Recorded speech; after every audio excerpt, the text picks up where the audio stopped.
Golden State Media Concepts Fantasy Football Podcast is your one-stop shop for fantasy football news and advice. Can't decide on who to draft on the first round? Going gaga on how to line up your team. Got you covered. Traditional league, dynasty league, PPR league, IDP league, even daily fantasy football league. Join us as we break down all the questions of fantasy football. It's the Golden State Media Concepts Fantasy Football Podcast.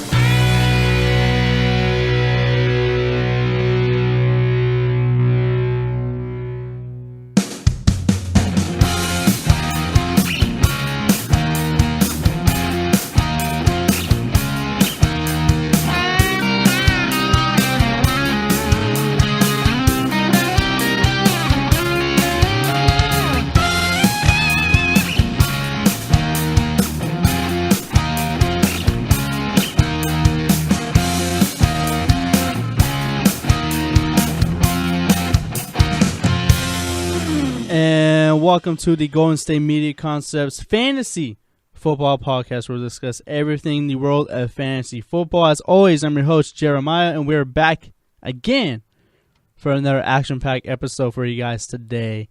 And, you know, yesterday, the Jets signed a quarterback, and it wasn't Jay Cutler. It wasn't Colin Kaepernick. It was 37-year-old Josh McCown. And, you know, when you look at the quarterbacks on the Jets roster with the addition of McCown, who is signed to a 1-year, $6 million deal, there's really not a lot to get inspired about this Jets team. So this was a team that had Ryan Fitzpatrick, gave Bryce Petty a chance. They had Geno Smith for a while. The only guy that's been there still is Bryce Petty, and we don't even know what he can do yet. So, Josh McCown he's been mostly known as a backup journeyman. You know, he's been on a lot of bad teams. You know, the record that he has held for the past 3 seasons is 2-20. So there's really not a whole lot to get inspired about this Jets team offensively. You know, he can prove to win you some games. He can be a bridge quarterback. But when you look at the Jets now, overall from a fantasy football perspective, you kind of have to downgrade a lot of the players on this team. So, you know, Eric Decker, you know, he's probably the biggest name in the receiving corps right now ever since the Jets released Brandon Marshall. So Eric Decker is the biggest name on that receiving corps right now. And, you know, he's coming off an injury. So we don't know if he's going to be 100% heading into the season. We don't even know if he will be the same player. But he was productive when healthy. So you might have to downgrade Eric Decker to maybe a receiver 3. Because we don't know how he can perform, especially with Josh McCown. Because I think McCown is going to be the starter by default. I do think he will. I can see Christian Hackenberg or Bryce Petty taking over for this team midway. I would probably bet on Hackenberg because they I didn't say spent, but they drafted him out of Penn State in the 2nd round a year ago. So, when I look at the Jets team offensively, they have other guys on the receiving corps as well as Quincy and Anua, who I actually like. I actually like him as a sleeper. I think he can be a very solid receiver 3 with some receiver 2 upside. I like Robbie Anderson. I do think his play would get kind of limited depending on Eric Decker. So if Eric Decker can't stay healthy, I can see Robbie Anderson's value really skyrocketing. So I do like the receivers on the Jets, but you know the thing is they're not really proven yet. So you might have to scale back your expectations, but I would rank him as high as a receiver 3. And when you rank this Jets offense, when you're talking about the running backs, you know, Matt Forte, we don't know what type of year he's going to have. Remember, he is a year older. You know, he started off the season very hot. Remember, he had that 3-touchdown game against the Bills in week 2, and he's been missing since. So you might have to downgrade Matt Forte now because a lot of teams are going to game plan for the running attack. And, Josh McCown's not going to scare a lot of defensive coordinators.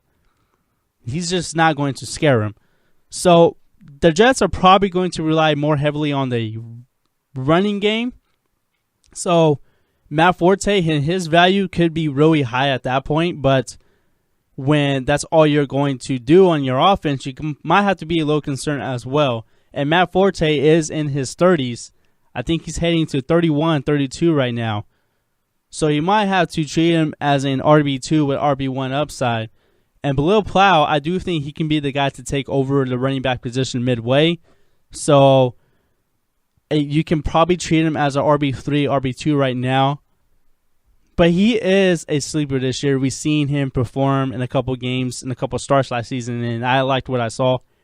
So when I talk about the Jets, there's really not a whole lot to get inspired. I actually realistically think they're not going to win many games. I do think they'll probably win around 2-5. This is probably one of the worst teams heading into the season, and that's actually a lot to say, and it hasn't even been April yet. When you're regarded as one of the worst teams in the league and it's only March, that tells you how bad your team is. So when you're looking at any of the Jets players, I kind of think you might have to scale back your expectations a little bit. There's really not a whole lot to get inspired about the quarterback position. So I do think, even with the signing of Josh McCown, I don't think that's going to stop them from drafting a quarterback. They can draft one at the number 6 overall pick selection. They can get a guy like Mitch Trubisky there. They can probably get Deshaun Watson. And if that does happen, that will hurt Bryce Petty's value in his roster spot. But, Bryce Petty's not anywhere near my fantasy radar right now. I'd rather go with the guy like Christian Hackenberg, who was one of the top quarterback prospects last season. He was drafted in the second round. And I'm actually still curious of what Hackenberg can do on the field. So this is going to be the year where the Jets find out who they have at quarterback in the young guys. They're going to find out if Hackenberg or Bryce Petty are the guys that they want to keep on this team for the future. Because if not, then they're probably going to look forward to the 2018 class. And there's some really good talent in the quarterback position in 2018. We can have guys like Sam Darnold out of USC, Jake Browning out of Washington to come out. There's going to be a lot of Pac-12 players at the quarterback position that can make an impact in 2018. But, speaking of 2017, Josh McCown he's been really injury prone. And, he's very inconsistent.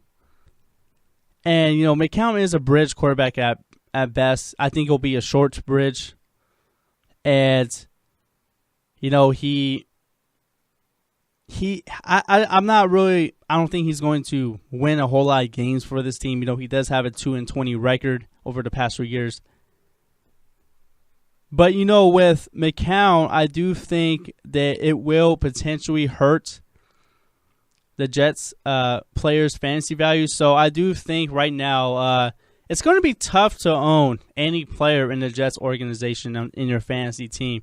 No matter who starts at quarterback, whether it's Josh McCown, Christian Hackenberg, Bryce Petty, it's going to be tough to own any of the Jets players. It's been tough to own, for example, I've been a Carlos Hyde owner for the past couple of years, and it's been tough to own him because, for one, the team has been really bad, and two, he's been really injured. Maybe that can change this year with Kyle Shanahan, who knows, but that's an example I can show you. I'm not really a big fan of any of the players in the Jets as a really high draft pick. You can probably get Quincy Enunwa in the late round.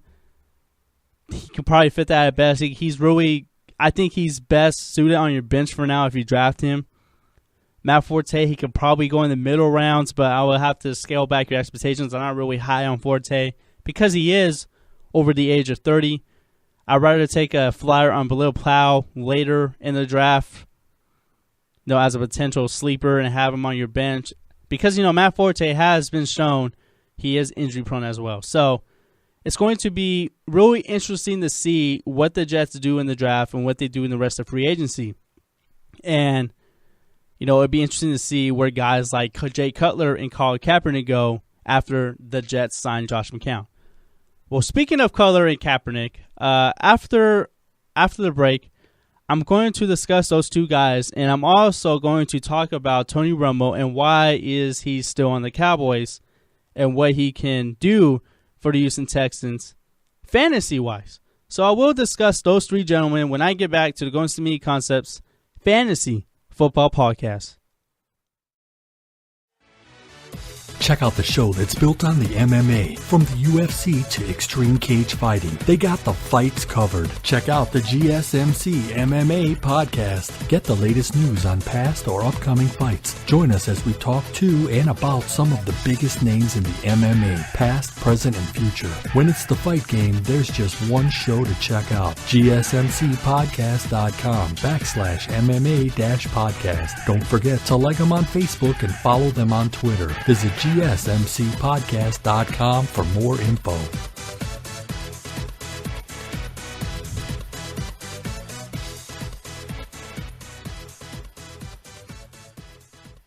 And welcome back to Going to Me Concepts Fantasy Football Podcast. And I discuss, the impact of the Jets signing Josh McCown and how that also affects Jay Cutler and Colin Kaepernick looking for work who are still unemployed. How that can affect Tony Romo as well. So let's first talk about Jay Cutler. Jay Cutler, he has 139 starts for the Broncos and the Bears over 11 seasons. I'm actually kind of surprised he's been on the market this long. I kind of thought maybe the Jets would have probably took a flyer on Cutler. But, I did explain that maybe they are tanking for next year. They want to know what they have in the young guys. But, for a lot of rebuilding teams, I don't see those type of squads looking at Jay Cutler. If there was a team, maybe I would have to say probably Cleveland. Because, the Houston Texans did say they're not interested in the quarterback. Maybe the 49ers, but I don't know I'm not so sure on them because they did sign Brian Hoyer, who was Cutler's backup last year in Chicago. So I do think they're set for him as the starter, and they're probably going to draft a quarterback. I think that's the route they're going with. So where does that leave Jay Cutler? Do you think he can go back to Denver? Maybe, but I don't think it's very likely. I think he can possibly be a good fit for Denver. They have a good team there. They have a great defense. They have their Super Bowl window is closing. They got great talent on the wideout position. And I do think if the running backs can stay healthy, they can be really good offensively. So I can maybe see Jay Cutler going back to the Denver Broncos, but do the Broncos really want Cutler there? With guys like Trevor Siemian, Paxton Lynch, maybe. So I do think if Cutler does go to the Broncos, that can really help his fantasy value. And, he has a lot of guys around him, like Demaryius Thomas, he has Emmanuel Sanders. Those guys can really help Jay Cutler. And remember, Jay Cutler was among the top quarterbacks at one point in his career. A few years ago when he had guys like Brandon Marshall. He had Alshon Jeffrey, Martellus Bennett, and Matt Forte on the same squad. So he was rated high on the fantasy quarterback list in that offseason. And, he didn't really perform like everyone thought he would. But I got to say maybe, with a really good defense supporting him, I think he could be really good in Denver. Because remember, the type of play that Jay Cutler is, the type of quarterback that he is, he's more like a gunslinger. I can't even talk today, guys. Jay Cutler's more of a gunslinger type of quarterback. He can throw for 5 interceptions, but, he can throw 2 touchdowns and still win the game. That's been his type of style ever since he came into the league. His personality has been criticized, but, he has dealt with injuries as well, so that may be a part, that may play a part in him signing with the team. But I do think Jay Cutler can be a valuable fantasy quarterback if he goes to the right squad. There's no way I thought Jay Cutler would have been great for fantasy last season in Chicago. I do think if he ends up on the squad like Denver, I think he could be really good. If he goes to Cleveland, I would not even take a chance on him. I would not even look at him for fantasy purposes. I wish the Houston Texans were interested in him. I can see that as being a good fit, but the Texans, they just don't want him there. I think maybe it's because they want Tony Romo. And speaking of Tony Romo, he's still on the Dallas Cowboys for some reason. And, he's being paid as the highest backup in the league. He's making, I think, like $17 million right now. So, with the emergence of Dak Prescott, I just don't see Tony Romo staying with the Cowboys. This is a very young and exciting squad to look forward to next year. And they play really exciting. They're an exciting team to watch. So, I do think with Jerry Jones and his relationship with Tony Romo, it is going to affect, where Tony Romo goes. I just don't think Jerry Jones is going to ship Tony Romo to Cleveland, because why would you? That's pretty awful. I don't see the Niners interested in Tony Romo. They are in a rebuilding mode right now. The Jets, they look like they want to know what they have in Christian Hackenberg and Bryce Petty. And then they did sign Josh McCown to be the starter. So I don't see the Jets possibly making the play for Tony Romo because of that reason. So that leaves the Houston Texans. They did trade Brock Osweiler in that large contract to Cleveland.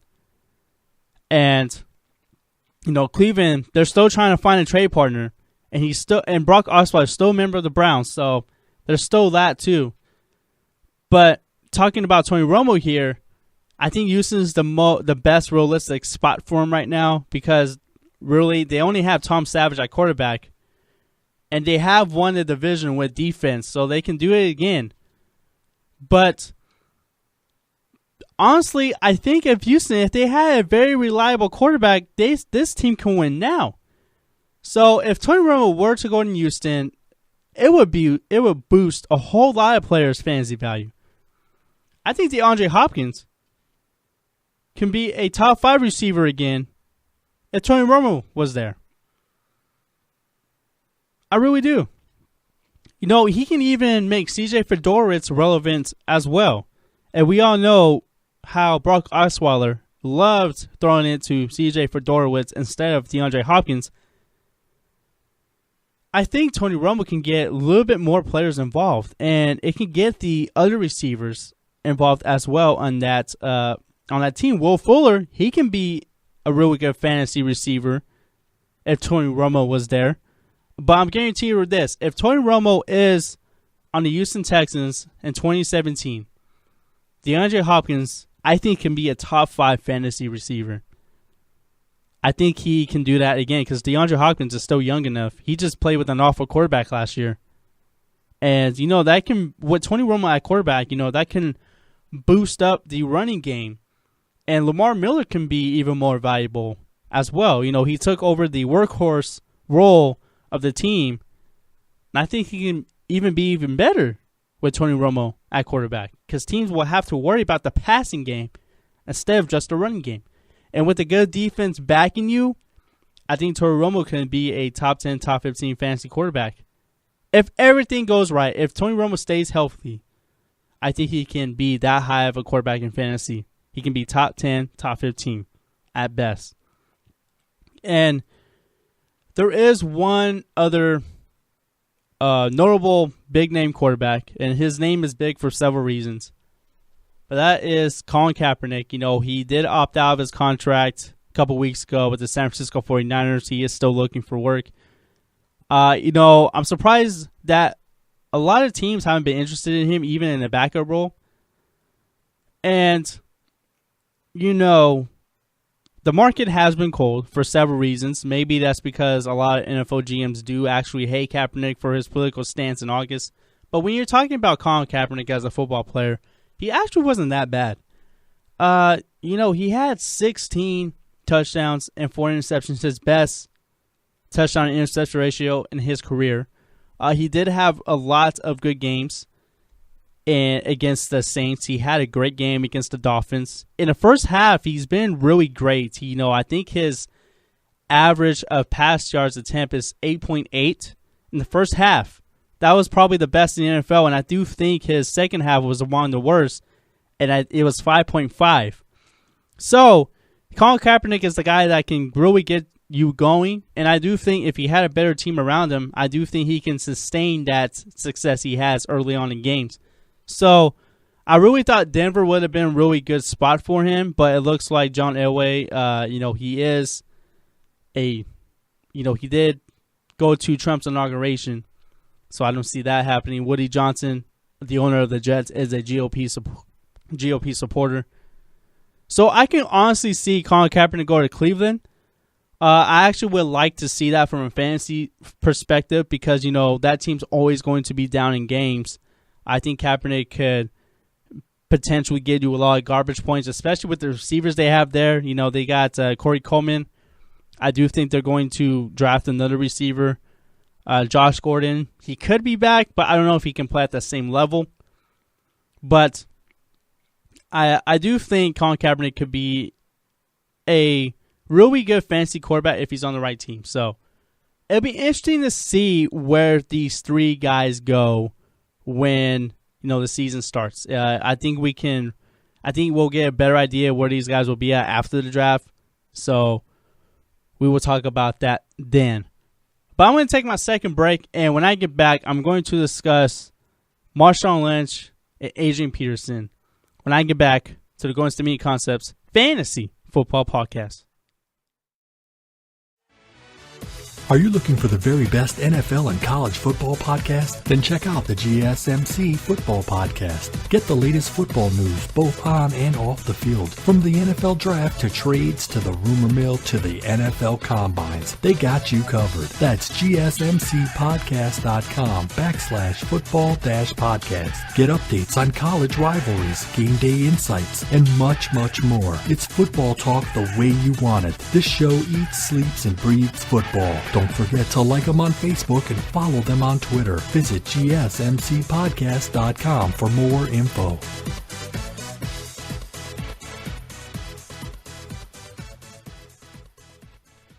And welcome back to Going to Meet Concepts Fantasy Football Podcast. And, with Eddie Lacy signing with the Seattle Seahawks last week, we got a couple of big-name running backs still on the market, like Jamal Charles, Adrian Peterson, and most recently, possibly Marshawn Lynch. So it looks like that the Raiders were trying to acquire Marshawn Lynch last season, and they're still interested in the Oakland native. Well, it turns out that, according to an article by Peter King of the Monday Morning Quarterback, Marshawn Lynch really wants to play in Oakland, and it looks like it can possibly happen. But there's a lot of things that would complicate that. Marshawn Lynch would have to. He's set to make, I think, at least $9 million this year, and then the $10 million the year after. Because he's under contract for 2 more years of the Seattle Seahawks. If he were to get reinstated, and if he were to come out of retirement, the Seahawks pretty much still have him under contract. So, if the Raiders were want to trade for Marshawn Lynch they will have to pay him that kind of money or probably restructure his deal. But do the Raiders really think that Marshawn Lynch is worth a draft pick, or do they just want to know what he has left in the tank? I still think they want to know what he has left in the tank. I think if he stays fully healthy, especially with the Raiders' offensive line, I think it could be really productive. But let's just say Marshawn Lynch to the Raiders does happen. What does that do for his fantasy value? Well, I think you might have to treat Marshawn Lynch as pretty much an RB2. And that's a little bit kind of high because, Marshawn Lynch has been out of football. And when Marshawn Lynch last played in 2015, he missed 9 games. He only averaged 3.8 yards a carry. He probably had his worst year of his career. Especially his worst year in Seattle. He probably had statistically, he had his second worst year of his career. But, the Raiders don't have many options at the running back position right now. They do have Adrian Peterson still in the market. Adrian Peterson said he has been interested in the Raiders, but the Raiders haven't really been interested in him. So it looks like the two big options for the Raiders is 2 guys that are over 30, and we don't know how long they can last throughout the season. So that Latavius Murray signing to the Minnesota Vikings really is impacting the Raiders a whole lot. And, Derek Carr, he's probably still going to be productive as a passer whenever he comes back. He's probably going to come back fully healthy when training camp rolls around. And, you got Amari Cooper, you got Michael Crabtree. Jared Cook is now part of the Raiders. So Jared Cook going to Raiders is definitely going to increase Derek Carr's value. But when you have a running back like Marshawn Lynch or Adrian Peterson, if you're on the 1-yard line, you definitely have to give the ball to those guys. So I do think if Marshawn Lynch does go to the Raiders, you might have to take a flyer on him because of that possibility of being a goal line back. And, this team's going to score a lot. They have that type of talent that they're going to score a lot. When you have the weapons of Michael Crabtree, Amari Cooper, and Jared Cook, when you have those type of guys on the field, when you're Derek Carr, this offense is going to score. So there are going to be a lot of red zone possessions. And if they do get Marshawn Lynch, I think Marshawn Lynch fantasy value would be RB2 because I don't think he's going to get a lot of carries. They do have a lot of depth with DeAndre Washington and Jalen Richard. So I kind of like Marshawn Lynch from that aspect. If they happen to sign Adrian Peterson and get interested in him, they're probably going to have to sign for cheap. I think Adrian Peterson has to scale back his expectations and he has to accept being a role player. But if he goes to the Raiders, I think he can be really good as well. The Raiders have a great offensive line. They have really good depth at the running back position. They have a really good offense around. I think AP would get a lot of scoring opportunities, especially in the red zone. So you might have to like him for that aspect. So it's going to be interesting to see what happens with these two guys here. AP, the market is just not high. I still think he could sign with Green Bay. I think he can go with Detroit. I'm still going to think Oakland's a possibility because there's a chance that Marshawn Lynch to the Raiders may not even happen. So I will have to still keep that as a team to potentially sign him. And, the Raiders, if they happen to not want to sign either of these guys, I can see them taking a shot at one of the running backs in the draft. They're not going to get Leonard Fournette. He's going to be drafted in the top 10. Maybe Dalvin Cook drops all the way to them at 24. Maybe. If he doesn't, they still got some guys in the second round they can get. Dante Foreman. They can get Joe Mixon, but we all know about Joe Mixon and his what he's and the baggage that he's bringing. But I do think they're going to draft a running back if they can't sign either of these two guys. But honestly, if I had to speculate on what's going to happen, I say that the Raiders draft a running back because, for one, they are young. You can give them the ball a lot more. You can coach them up. Then for a guy who pretty much for two guys, one who has been out of football for a year, and two, he's only played in 2 to 3 games and only averaged 2.7 yards a game. So, honestly, if I was the Raiders, if I was Reggie McKenzie, I think I'd rather have one of the running backs in the draft. I think I'd rather have one of the running backs in the draft because, first of all, they're just younger. That's honestly the main thing. They're younger, they're cheaper than these two guys, than Marshawn Lynch and Adrian Peterson. There will be so much cheaper than Marshawn Lynch and Adrian Peterson. So I would have to expect the Raiders to go that route. But, I wouldn't be surprised either if they sign Marshawn Lynch or Adrian Peterson to see what they have left in the tank. All right, well, that's going to do it for me today. I'd like to thank you guys for tuning in. As always, I will be back on Friday. Anthony will be back here too. You can catch the show on a variety of platforms: Google Play, Stitcher, SoundCloud, YouTube, and on the GSMC podcast website. You can also follow the show on multiple social media platforms: Twitter, Instagram, Facebook. The handle for Twitter and Instagram is at GSMC_FFootball. You can also you can like the show on Facebook at the Going to Me Concepts Fantasy Football Podcast. Well, as always, I'm Jeremiah, and I'd like to thank you guys for tuning in to the GSMC Fantasy Football Podcast. And you guys have a great week and come back on Friday.